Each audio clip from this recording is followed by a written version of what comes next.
There's only two teams, the Naga Girls and Water Angels.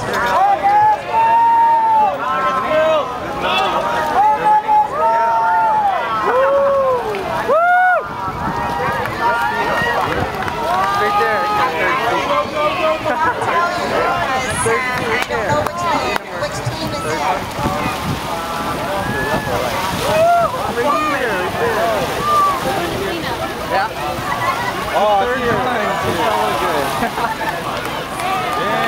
They're moving pretty fast. I know that Water Angels been racing all day, so they're pretty tired. So I'm assuming the lane one must be Tacoma Nagas because they didn't race all day long today. Did they make